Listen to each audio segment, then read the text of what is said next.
Na aula de hoje, vamos falar sobre embriologia, divisões e organização do sistema nervoso. Já sabemos que durante a segmentação, o embrião passa pelas fases de mórula, blástula, gástula e neurula, sendo que na gastulação se desenvolvem os três folhetos germinativos, endoderme, mesoderme e ectoderme. Chegando na fase de neurula, é da ectoderme, a camada mais externa, que irá se originar o sistema nervoso, o que faz muito sentido, né? Já que esse tecido está relacionado à percepção do meio externo.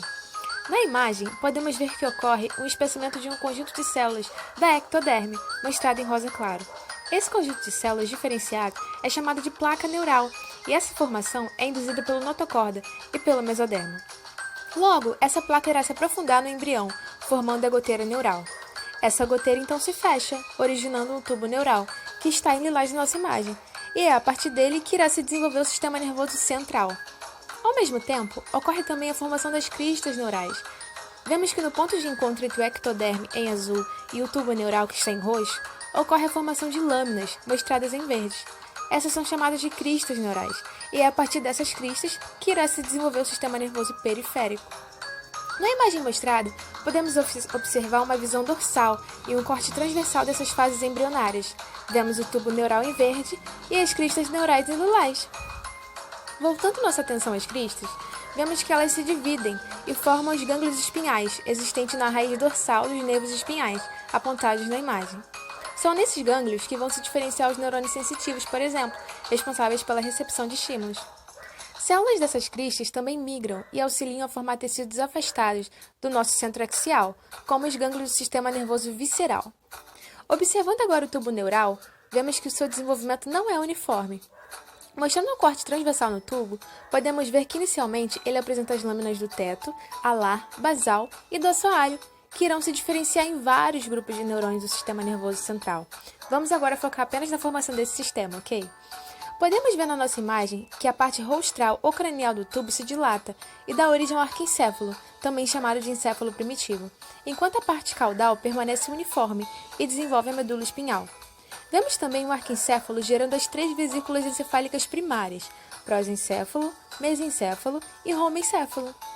Em roxo, então, percebemos a diferenciação do prosencéfalo em telencéfalo e em diencéfalo. Em amarelo, o desenvolvimento do mesencéfalo e em rosa, o romencéfalo originando o metencéfalo e o mielencéfalo. E ainda, o desenvolvimento final de cada região, formando todo o encéfalo. Ao longo do desenvolvimento, também são formadas cavidades encefálicas, chamadas ventrículos.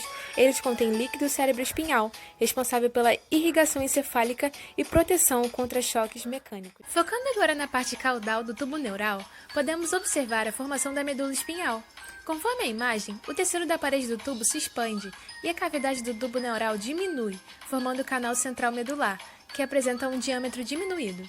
Vamos discutir agora os modelos de divisão do sistema nervoso. Existem 4 divisões, sendo que cada uma é fundamentada em critérios diferentes. A anatômica leva em conta a localização da peça no corpo. Na embriológica, as partes são denominadas de acordo com a sua vesícula de origem. A funcional está ligada à relação do indivíduo com o meio, já a de segmentação evidencia a conexão com os nervos.